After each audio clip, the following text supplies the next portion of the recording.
Time now for Hawk Zone, sponsored by Muckleshoot Casino. Well, the Seahawks' first win of the season came on the road against the Detroit Lions. It was a wild back-and-forth game that went into overtime.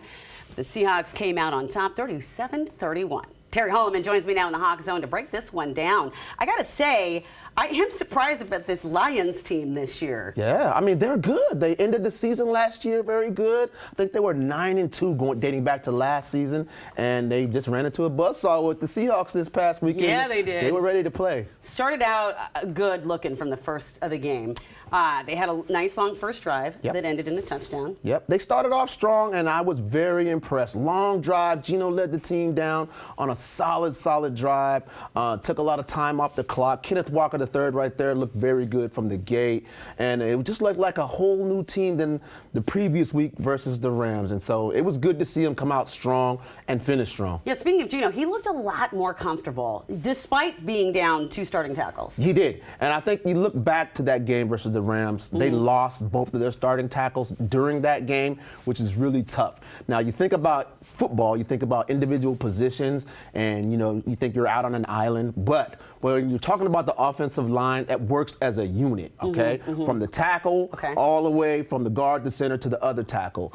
And when you lose a couple of tackles, that throws everything off, all the synergy, all the magic, and all. Because if you ever watch the game, you'll watch those offensive linemen, their heads are turning because they're communicating with each other, they're pointing things out, and so when you lose 2, everything goes into chaos. And so he was running for his life the first week. The past week, they got to work together as a unit during the week, and so he felt a lot more comfortable. I love how you just explained that. It just really explained, like, don't lose the mojo. Yeah, you can't. Okay, I get this. Yeah. Okay. Defense also made some big plays, especially Trey Brown. Yeah, Trey Brown had to come in and make some big plays. Reek Woolen went down with an injury during the game, and so they really had to lean on Mr. Brown, and he came through with some big plays. He actually had a sack. They called a blitz where he was able to come off the edge, and normally he doesn't get that opportunity, and he made a sack, which we haven't seen a lot of sacks this year from the Seahawks, which was big. And on the very next play, he took a pick six, which Amity means he got an interception and ran for a touchdown. Yeah. So he had a big day. Trey Brown definitely had a big day, probably his biggest day as a Seahawk. That's awesome. We also got to see first-round pick Devin Witherspoon play. Yes, first time. How was that? How would you rate his performance? If I had to rate him, I'd probably give him a 9 out of 10. He did very well, especially since we didn't see him all preseason. He was dealing with a nagging injury. We didn't see him in the first game. Yesterday was his first action, and he looked very good. We saw why the Seahawks have been excited about him. One of the reasons they were excited about him, because he's a very physical defensive back. When you talk about a cornerback, a lot of times those guys don't want to get in the mix and tackle. They're more concerned with covering guys, being speedy, being quick, making interceptions and plays on the ball. But he made tackles. He's down in there. Yeah, he gets down in there and makes it. Yeah, he does not. He gets in there. He's not afraid. I love that. Yeah. I love it. The Lions, who are apparently not our father's team anymore, literally, that is my stepfather's team. No. So, I mean, I'm actually sort of happy for them that they are doing well and that they did fight back a little bit, this team. Sent them into overtime. Yes. How about Geno's overtime touchdown? The pass to Tyler Lockett? So first of all, I want to talk about the overtime. Yeah, look at me. See that? Seahawks win. Wow. Geno to Mr. Clutch, Tyler Lockett. That's why I'm calling that's his new name, That's his new nickname, Mr. Clutch. Because you think about him, he always makes the clutch catches. If we need a first down, who do you go to? Tyler Lockett. You need a touchdown. Tyler Lockett. You need 3 or 4 yards. Tyler Lockett. He's Mr. Clutch. And so they made an incredible drive down the field in overtime. Clutch play to Mr. Lockett, walk-off overtime touchdown.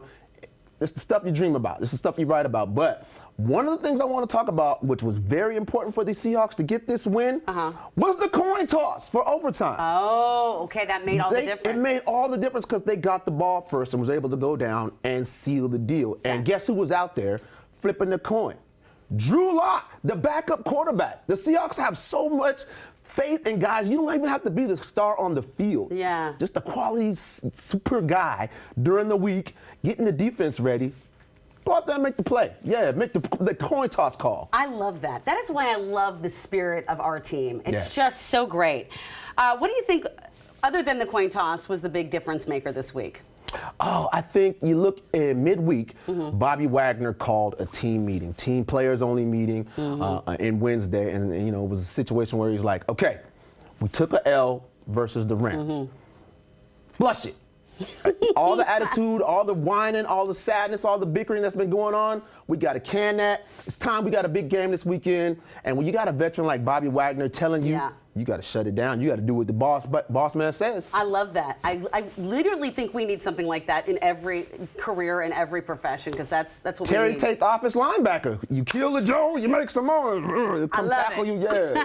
All right, really quickly before I let you go, Seahawks look to get their first home win next week against the Panthers. What do we need to know about North Carolina? North Carolina is a young team, a really a rebuilding team. They got a young quarterback, so they're going to fight. But they're probably going to have some struggles. So hopefully the Seahawks finish off the way they finished off against the Lions and have a big win at home. We're looking forward to it. Don't let them rise up. All right. Thank you so much, Absolutely. Jerry. And get this, my friends, live MMA presented by Excite Fight is back this Friday, September 22nd at the Muckleshoot Event Center. Don't miss the exciting lineup of the Northwest's best fighters. Visit the website on your screen for more info.